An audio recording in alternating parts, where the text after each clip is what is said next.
In this video, we'll be using the following items: a new unused cartridge, a new unused infusion set, a cartridge removal tool or coin, and a fill syringe with needle filled with either Humalog or NovaRapid U100 insulin. We recommend using room temperature insulin to minimize the risk of air bubbles.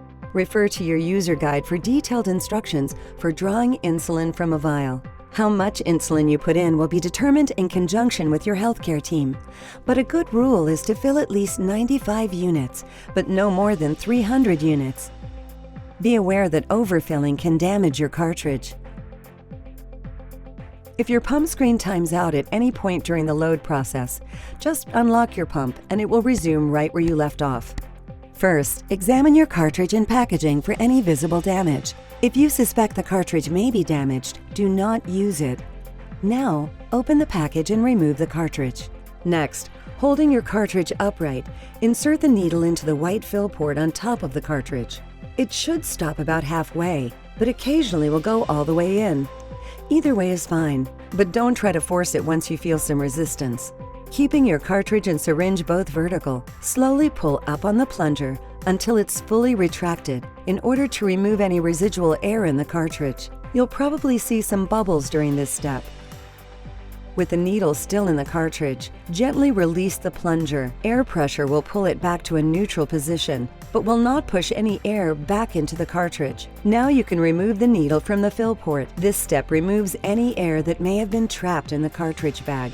Turn the syringe upside down and pull back some on the plunger. Flick or tap the syringe to release any air bubbles so that they rise to the top. Once you've gotten all the air bubbles loose, slowly press up on the plunger to remove the air from the syringe. A common place for air bubbles to get stuck is in the orange needle hub, so be sure to inspect that area. Stop when you see drops of insulin at the tip of the needle. Now, it's time to insert the needle into the fill port on your cartridge and slowly press the plunger to fill your cartridge with insulin. It's normal to feel some resistance towards the end. After you've filled your cartridge, maintain pressure on the plunger as you remove the needle. If everything looks good and there are no leaks, you've successfully filled your cartridge and are ready to install it onto your pump.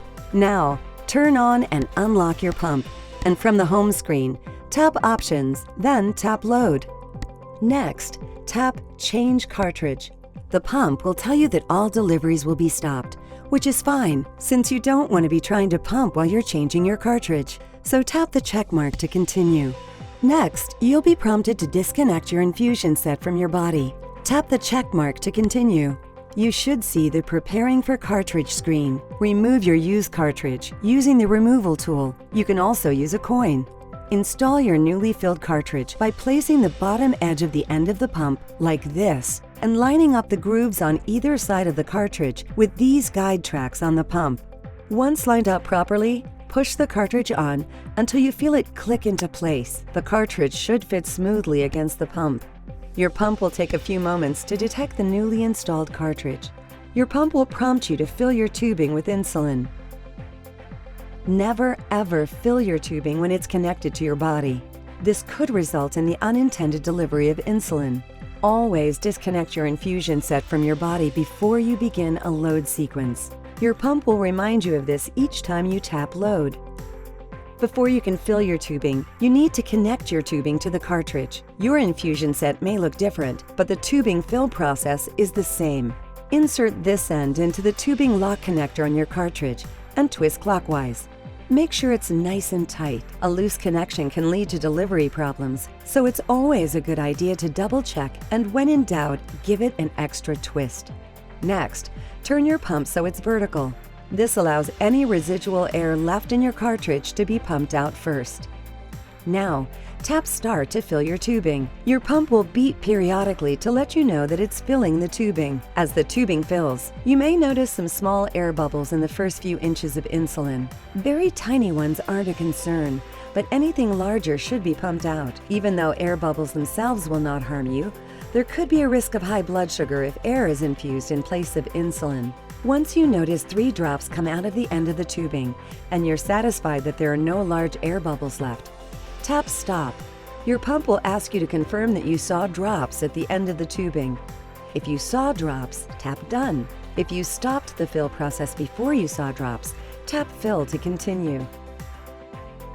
You have now successfully filled your tubing.